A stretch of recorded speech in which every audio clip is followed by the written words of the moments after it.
Alright, what's up everyone, I'm Fuloki, and today we're going to be talking about day one of the Seattle Seahawks Rookie Minicamp. Now this happened yesterday, and a lot of interesting things have come out of this, to say the least. Now, of course, Dwayne Eskridge, Stone Forsythe, we've been able to see the rookies, but Darrell Taylor, most importantly, Darrell Taylor is back. Now, he practiced a little bit last season at the end of it, but obviously didn't get any playing time because he still wasn't fully healthy. But he got to come in yesterday, the Rookie Minicamp day one, and apparently he showed some pretty good signs. He seemed to be healthy. He seemed to be moving pretty quick. Every single thing that I've heard said about him has been very positive. So that's the first thing we're going to be talking about today is Darrell Taylor. He is going to be coming in year two with probably a pretty big role, seeing as though how the roster is turning out right now. We haven't signed back KJ Wright. We haven't gotten that third really solidified linebacker yet, so it does seem like there's quite a big possibility of Darrell Taylor playing linebacker like a lot of people expected, because he's got the athleticism, he's got the abilities, he played it in college.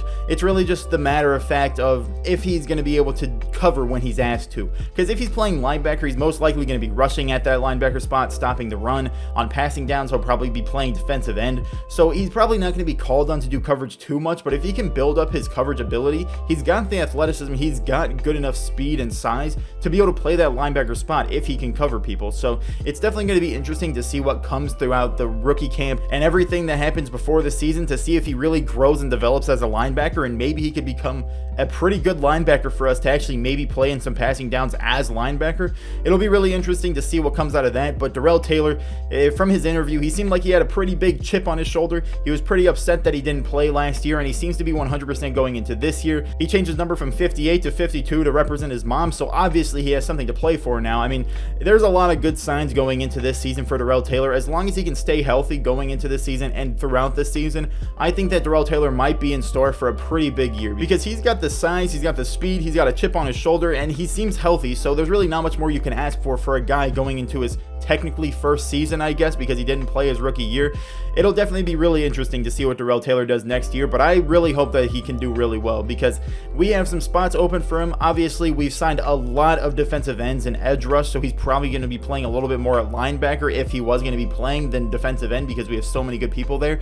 But I definitely think Darrell Taylor, he's going to get on the field, he's going to put in some work, because he has something to prove, because a lot of people have been already calling him bust because he didn't play last season like LJ Collier did in his rookie season. So it'll definitely be interesting to see what happens in the lead up to the NFL season for Darrell Taylor, and it'll definitely be interesting to see what he does on the field, because honestly, from what I've heard about him just in one day, I'm pretty excited for Darrell Taylor going into this next season. And when it comes to Dwayne Eskridge, I really haven't heard too much about him. People are really just mentioning how he looks good. He has that kind of speed, agility, and quickness that you kind of expected when he came out of the draft. So it's nice to see that he didn't lose a step. I haven't heard anything too crazy positive about him that you didn't really expect to see.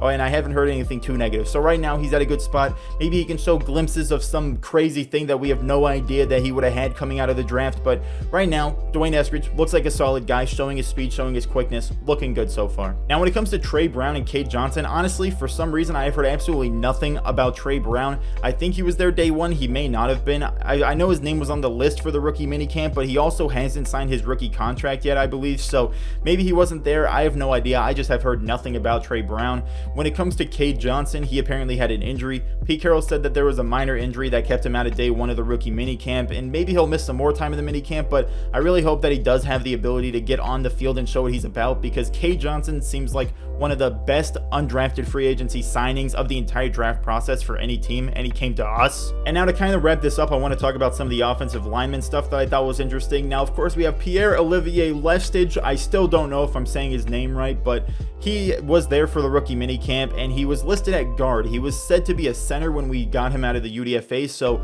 apparently we're going to be testing him out at guard center. I assume that he is probably going to not make the team, but if he does, that'd be sick, because I'd love to see someone take Ethan Postage's spot, or at least have a backup center in case Ethan Postage goes down or plays absolutely horrendous. But Pierre-Olivier Lestage, honestly, I like his name, and he seems like a pretty cool guy because he came from Canada. I've heard good things about him, but it seems like they're testing him at both guard and center to give him the best possible shot of making the roster. And when it comes to Stone Forsythe, some pretty interesting things. Now, of course, Stone Forsythe, he has to kind of learn how to block the run a bit more, because where he played in college, they didn't really run too much. They passed the ball all the time, and he also has to learn 3-point instead of 2-point, because apparently he played 2-point throughout college. 3-point's different. So those two things kind of give me the idea that maybe he isn't as day one ready as people thought. You know, I don't know how big of a change going from 2-point to 3-point stance is going to be for him, but of course, trying to learn run blocking, going to be a pretty big thing for him to get good at before he can actually start or play on the football field too much.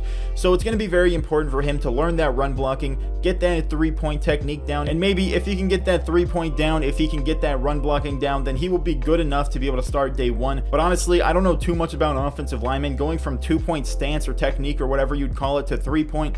It seems like it'd be something that would be a pretty big change for someone that's been playing 2-point the last 4 years.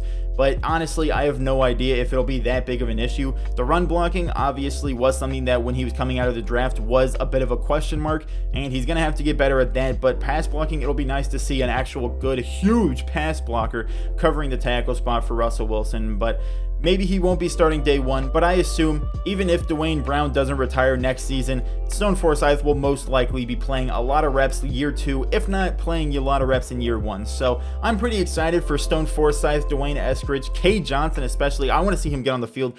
But Darrell Taylor, man, I want to see Darrell Taylor get on the football field, play in the season, have a chip on his shoulder, play hard, make plays. That'd be absolutely amazing to see. Overall, day one of the rookie minicamps seemed very positive for the Seahawks, and a lot of players seem to have done really well. So honestly, day one of the rookie minicamp, very excited for Darrell Taylor. Dwayne Eskridge looked good. Stone Forsythe may not be the day one starter that people thought he might be, but I definitely think that he'll probably be starting pretty early on into his career with the Seahawks. So overall, day one of the rookie minicamp, very positive for us as fans, very positive for the Seahawks and the players. So I'm pretty happy with that. Let me know down below in the comments what you thought about what came out of day one of the rookie minicamp. Were you excited for Darrell Taylor? Are you excited for someone else? Let me know down below. Like I said, leave a like if you enjoyed, subscribe if you're new. And with that, I'd like to thank you for watching.